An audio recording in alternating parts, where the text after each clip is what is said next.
Disposições gerais. Artigo 1029. O recurso extraordinário e o recurso especial, nos casos previstos na Constituição Federal, serão interpostos perante o presidente ou vice-presidente do tribunal recorrido em petições distintas que conterão: inciso 1, a exposição do fato e do direito; inciso 2, a demonstração do cabimento do recurso interposto; inciso 3, as razões do pedido de reforma ou de invalidação da decisão recorrida. Parágrafo 1º.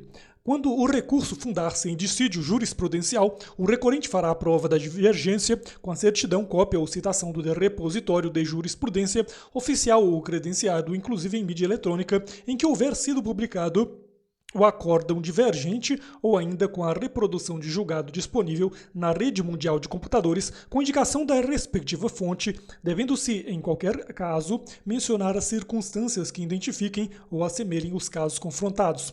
Parágrafo 3º. O Supremo Tribunal Federal ou o Superior Tribunal de Justiça poderá desconsiderar vício formal de recurso tempestivo ou determinar sua correção desde que não o repute grave.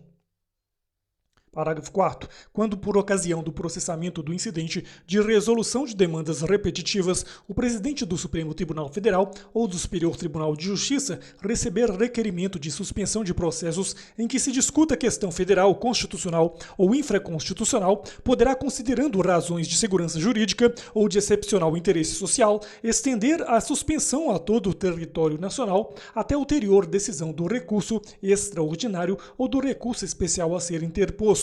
Parágrafo 5º. O pedido de concessão de efeito suspensivo a recurso extraordinário ou a recurso especial poderá ser formulado por requerimento dirigido. Inciso 1. Ao Tribunal Superior respectivo no período compreendido entre a publicação da decisão de admissão do recurso e sua distribuição, ficando o relator designado para seu exame prevento para julgá-lo. Inciso 2. Ao relator, se já distribuído o recurso. Inciso 3. Ao presidente ou ao vice-presidente do tribunal recorrido no período compreendido entre a interposição do recurso e a publicação da decisão de admissão do recurso, assim como no caso de o recurso ter sido sobrestado nos termos do artigo 1037. Artigo 1030. Recebida a petição do recurso pela Secretaria do Tribunal, o recorrido será intimado para apresentar contrarrazões no prazo de 15 dias, fim do qual os autos serão conclusos ao presidente ou ao vice-presidente do tribunal recorrido, que deverá: inciso 1. Negar seguimento à linha A. Há recurso extraordinário que discuta questão constitucional a qual o Supremo Tribunal Federal não tenha reconhecido a existência de repercussão geral ou a recurso extraordinário interposto contra acórdão que esteja em conformidade com o entendimento do Supremo Tribunal Federal exarado no regime de repercussão geral.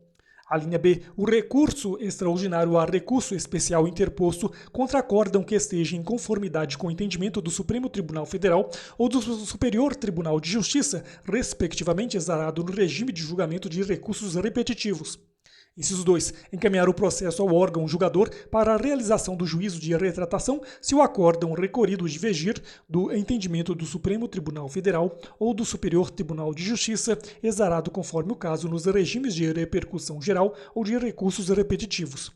Inciso 3. Sobrestar o recurso que versar sobre controvérsia de caráter repetitivo, ainda não decidida pelo Supremo Tribunal Federal ou pelo Superior Tribunal de Justiça, conforme se trate de matéria constitucional ou infraconstitucional. Inciso 4. Selecionar o recurso como representativo de controvérsia constitucional ou infraconstitucional nos termos do parágrafo 6º do artigo 1036. Inciso 5. Realizar o juízo de admissibilidade e, se positivo, remeter o feito ao Supremo Tribunal Federal ou ao Superior Tribunal de Justiça, desde que, a linha A, o recurso ainda não tenha sido submetido ao regime de repercussão geral ou de julgamento de recursos repetitivos. A linha B, o recurso tenha sido selecionado como representativo da controvérsia ou, a linha C, o tribunal recorrido tenha refutado o juízo de retratação. Parágrafo 1º da decisão de inadmissibilidade, proferida com fundamento no inciso 5, caberá agravo ao Tribunal Superior nos termos do artigo 1042. Parágrafo 2º da decisão proferida com fundamento nos incisos 1 e 2, caberá agravo interno nos termos do artigo 1021. Artigo 1031. Na hipótese de interposição conjunta de recurso extraordinário e recurso especial, os autos serão remetidos ao Superior Tribunal de Justiça, que, parágrafo 1º, concluído o julgamento do recurso especial, os autos serão remetidos ao Supremo Tribunal Federal para apreciação do recurso extraordinário, se este não estiver prejudicado. Parágrafo 2º. Se o relator do recurso especial considerar prejudicial o recurso extraordinário, em decisão irrecorrível sobrestará o julgamento e remeterá os autos ao Supremo Tribunal Federal. Parágrafo 3º. Na hipótese do parágrafo 2º, se o relator do recurso extraordinário em decisão irrecorrível rejeitar a prejudicialidade, devolverá os autos ao Superior Tribunal de Justiça para o julgamento do recurso especial. Artigo 1032. Se o relator no Superior Tribunal de Justiça entender que o recurso especial versa sobre questão constitucional, deverá conceder prazo de 15 dias para que o recorrente demonstre a existência de repercussão geral e se manifeste sobre a questão constitucional.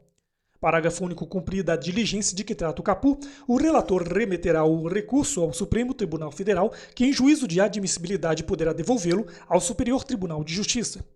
Artigo 1033. Se o Supremo Tribunal Federal considerar como reflexa e ofensa à Constituição afirmada no recurso extraordinário por pressupor a revisão da interpretação de lei federal ou de tratado, remetê-lo-á a Superior Tribunal de Justiça para julgamento como recurso especial. Artigo 1034. Admitido o recurso extraordinário ou o recurso especial, o Supremo Tribunal Federal ou o Superior Tribunal de Justiça julgará o processo aplicando o direito. Parágrafo único. Admitido o recurso extraordinário ou o recurso especial por um fundamento, devolve-se ao Tribunal Superior o conhecimento dos demais fundamentos para a solução do capítulo impugnado. Artigo 1035. O Supremo Tribunal Federal, em decisão irrecorrível, não conhecerá do recurso extraordinário quando a questão constitucional nele versada não tiver repercussão geral nos termos deste artigo. Parágrafo 1º. Para efeito de repercussão geral, será considerada a existência ou não de questões relevantes do ponto de vista econômico, político, social ou jurídico que ultrapassem os interesses subjetivos do processo. Parágrafo 2º. O recorrente deverá demonstrar a existência de repercussão geral para apreciação exclusiva pelo Supremo Tribunal Federal. Parágrafo 3º. Haverá repercussão geral sempre que o recurso impugnar acórdão que, inciso 1, contrarie súmula ou jurisprudência dominante do Supremo Tribunal Federal. Inciso 3. Tenha reconhecido a inconstitucionalidade de tratado ou de lei federal nos termos do artigo 97 da Constituição Federal. Parágrafo 4º. O relator poderá admitir, na análise da repercussão geral, a manifestação de terceiro subscrita por procurador habilitado nos termos do regimento interno do Supremo Tribunal Federal. Parágrafo 5º. Reconhecida a repercussão geral, o relator no Supremo Tribunal Federal determinará a suspensão de processamento de todos os processos pendentes, individuais ou coletivos, que versem sobre a questão e tramitem no território nacional.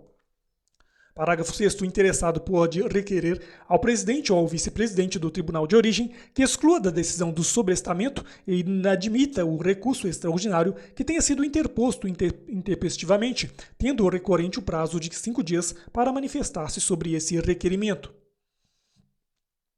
Parágrafo 7º. Da decisão que indeferir o requerimento referido no parágrafo 6º ou que aplicar entendimento firmado em regime de repercussão geral ou em julgamento de recursos repetitivos, caberá agravo interno. Parágrafo 8º. Negada a repercussão geral, o presidente ou vice-presidente do tribunal de origem negará seguimento aos recursos extraordinários sobrestados na origem que versem sobre matéria idêntica. Parágrafo 9º. O recurso que tiver a repercussão geral reconhecida deverá ser julgado no prazo de 1 ano e terá preferência sobre os demais feitos, ressalvados que envolvam réu preso e os pedidos de habeas corpus. Parágrafo 11º. A súmula da decisão sobre a repercussão geral constará de ata que será publicada no Diário Oficial e valerá como acórdão. Subseção 2 do julgamento dos recursos extraordinário e especial repetitivos. Artigo 1036. Sempre que houver multiplicidade de recursos extraordinários ou especiais com fundamento em idêntica questão de direito, haverá afetação para julgamento de acordo com as disposições desta subseção, observado o disposto no regimento interno do Supremo Tribunal Federal e no do Superior Tribunal de Justiça. Parágrafo 1º. O presidente ou vice-presidente de Tribunal de Justiça ou de Tribunal Regional Federal selecionará 2 ou mais recursos representativos da controvérsia que serão encaminhados ao Supremo Tribunal Federal ou ao Superior Tribunal de Justiça para fins de afetação, determinando a suspensão do trâmite de todos os processos pendentes, individuais ou coletivos que tramitem no Estado ou na região, conforme o caso. Parágrafo 2º. O interessado pode requerer ao presidente ou vice-presidente que exclua da decisão de sobrestamento e inadmita o recurso especial ou o recurso extraordinário que tenha sido interposto intempestivamente, tendo o recorrente o prazo de 5 dias para manifestar-se sobre esse requerimento. Parágrafo 3º. Da decisão que indeferir o requerimento requerido, no parágrafo 2º, caberá apenas agravo interno. Parágrafo 4º. A escolha feita pelo presidente ou vice-presidente do Tribunal de Justiça ou do Tribunal Regional Federal não vinculará o relator do Tribunal Superior, que poderá selecionar outros recursos representativos da controvérsia. Parágrafo 5º. O relator em Tribunal Superior também poderá selecionar 2 ou mais recursos representativos da controvérsia para julgamento da questão de direito independentemente da iniciativa do presidente ou do vice-presidente do tribunal de origem. Parágrafo 6º. Somente podem ser selecionados recursos admissíveis que contenham abrangente argumentação e discussão a respeito da questão a ser decidida. Artigo 1037. Selecionados os recursos, o relator no Tribunal Superior, constatando a presença do pressuposto do caput do artigo 1036, proferirá a decisão de afetação na qual, inciso 1, identificará com precisão a questão a ser submetida a julgamento. Inciso 2, determinará a suspensão do processamento de todos os processos pendentes, individuais ou coletivos que versem sobre a questão e tramitem no território nacional. Inciso 3, poderá requisitar aos presidentes ou aos vice-presidentes dos tribunais de justiça ou dos tribunais regionais federais a remessa de um recurso representativo da controvérsia. Parágrafo 1º. Se após receber os recursos selecionados pelo presidente ou pelo vice-presidente de Tribunal de Justiça ou de Tribunal Regional Federal não se proceder à afetação, o relator, no Tribunal Superior, comunicará o fato ao presidente ou ao vice-presidente que os houver enviado para que esteja revogada a decisão de suspensão referida no artigo 1036, parágrafo 1º. Parágrafo 3º. Havendo mais de uma afetação, será prevento o relator que primeiro tiver proferido a decisão a que se refere o inciso 1 do caput. Parágrafo 4º. Os recursos afetados deverão ser julgados no prazo de 1 ano e terão preferência sobre os demais feitos, ressalvados que envolvam o réu preso e os pedidos de habeas corpus.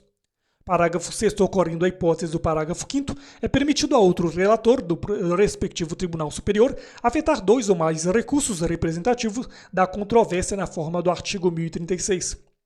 Parágrafo 7º. Quando os recursos requisitados na forma do inciso 3 do caput contiverem outras questões, além daquela que é objeto da afetação, caberá ao tribunal decidir esta em primeiro lugar e depois as demais em acórdão específico para cada processo.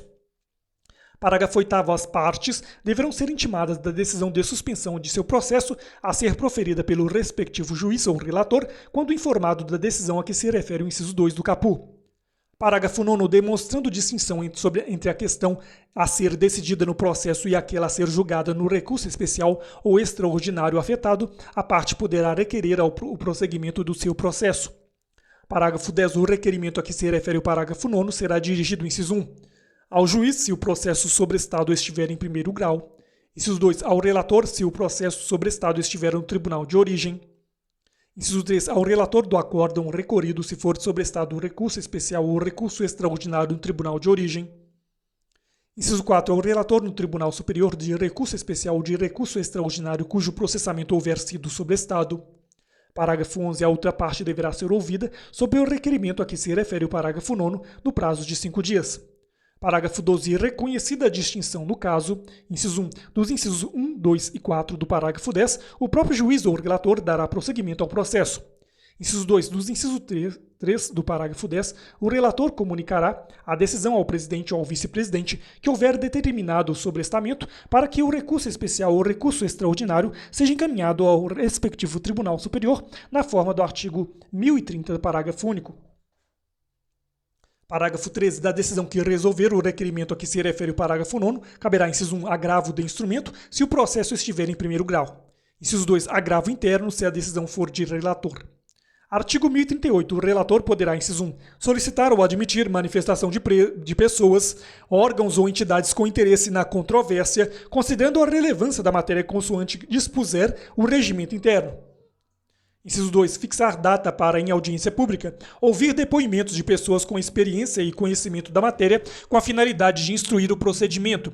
Inciso 3. Requisitar informações aos tribunais inferiores a despeito da controvérsia e cumprida a diligência, intimará o Ministério Público para manifestar-se. Parágrafo 1º, no caso do inciso 3, os prazos respectivos são de 15 dias e os atos serão praticados sempre que possível por meio eletrônico. Parágrafo 2º, transcorrido o prazo para o Ministério Público e remetida a cópia do relatório aos demais ministros, haverá inclusão em pauta devendo ocorrer o julgamento com preferência sobre os demais feitos, ressalvados que envolvam o réu preso e os pedidos de habeas corpus. Parágrafo 3º, o conteúdo do acordo abrangerá a análise dos fundamentos relevantes da tese jurídica discutida. Artigo 1089. Decididos os recursos afetados, os órgãos colegiados declararão prejudicados os demais recursos versando sobre idêntica controvérsia ou os decidirão aplicando a tese firmada. Parágrafo único. Negada a existência de repercussão geral no recurso extraordinário afetado, serão considerados automaticamente inadmitidos os recursos extraordinários cujo processamento tenha sido sobrestado. Artigo 1040, publicado o Acórdão Paradigma, inciso 1. O presidente ou vice-presidente do tribunal de origem negará seguimento aos recursos especiais ou extraordinários sobrestados na origem, se o acórdão recorrido coincidir com a orientação do Tribunal Superior. Inciso 2. O órgão que proferiu o acórdão recorrido na origem reexaminará o processo de competência originária, a remessa necessária ou o recurso anteriormente julgado, se o acórdão recorrido contrariar a orientação do Tribunal Superior. Inciso 3. Os processos suspensos em primeiro e segundo graus de jurisdição retomarão o curso para julgamento e aplicação da tese firmada pelo Tribunal Superior. Inciso 4. Se os recursos versarem sobre a questão relativa à prestação de serviço público, objeto de concessão, permissão ou autorização, o resultado do julgamento será comunicado ao órgão, ao ente ou à agência reguladora competente para a fiscalização da efetiva aplicação por parte dos entes sujeitos à regulação da tese adotada. Parágrafo 1º. A parte poderá desistir da ação em curso no primeiro grau de jurisdição antes de proferir a sentença, se a questão nela discutida for idêntica à resolvida pelo recurso representativo da controvérsia. Parágrafo 2º. Se a desistência ocorrer antes de oferecida contestação, a parte ficará isenta do pagamento de custas e de honorários de sucumbência. Parágrafo 3º. A desistência apresentada nos termos do parágrafo 1º independe de consentimento do réu, ainda que apresentada a contestação. Artigo 1041. Mantido o acórdão divergente pelo Tribunal de Origem, o recurso especial ou extraordinário será remetido ao respectivo Tribunal Superior na forma do artigo 1036, parágrafo 1º. Parágrafo 1º. Realizado o juízo de retratação, com alteração do acórdão divergente, o Tribunal de Origem, se for o caso, decidirá as demais questões, ainda não decididas, cujo enfrentamento se tornou necessário em decorrência da alteração. Parágrafo 2º. Quando ocorrer a hipótese do inciso 2 do caput do artigo 1040 e o recurso versar sobre outras questões, caberá ao presidente ou ao vice-presidente do tribunal recorrido, depois do reexame pelo órgão de origem, independentemente de ratificação do recurso, sendo positivo o juízo de admissibilidade, determinar a remessa do recurso ao Tribunal Superior para julgamento das demais questões. Seção 3 do agravo em recurso especial e em recurso extraordinário. Artigo 1042. Cabe agravo contra a decisão do presidente ou do vice-presidente do tribunal recorrido que inadmitir recurso extraordinário ou recurso especial, salvo quando fundada na aplicação de entendimento, firmado em regimento de repercussão geral ou em julgamento de recursos repetitivos. Parágrafo 2º. A petição de agravo será dirigida ao presidente ou ao vice-presidente do tribunal de origem, independe do pagamento de custas e despesas postais, aplicando-se a ela o regime de repercussão geral e de recursos repetitivos, inclusive quanto à possibilidade de sobrestamento e do juízo de retratação. Parágrafo 3º. O agravado será intimado de imediato para oferecer resposta no prazo de 15 dias. Parágrafo 4º. Após o prazo de resposta, não havendo retratação, o agravo será remetido ao Tribunal Superior competente. Parágrafo 5º. O agravo poderá ser julgado, conforme o caso, conjuntamente com recurso especial ou extraordinário, assegurada neste caso sustentação oral, observando-se ainda o disposto no regimento interno do tribunal respectivo. Parágrafo 6º. Na hipótese de interposição conjunta de recursos extraordinário e especial, o agravante deverá interpor um agravo para cada recurso não admitido. Parágrafo 7º. Havendo apenas um agravo, o recurso será remetido ao tribunal competente e, havendo interposição conjunta, os autos serão remetidos ao Superior Tribunal de Justiça. Parágrafo 8º. Concluído ao julgamento do agravo pelo Superior Tribunal de Justiça, e se for o caso do recurso especial independentemente de pedido, os autos serão remetidos ao Supremo Tribunal Federal para apreciação do agravo a ele dirigido, salvo se estiver prejudicado.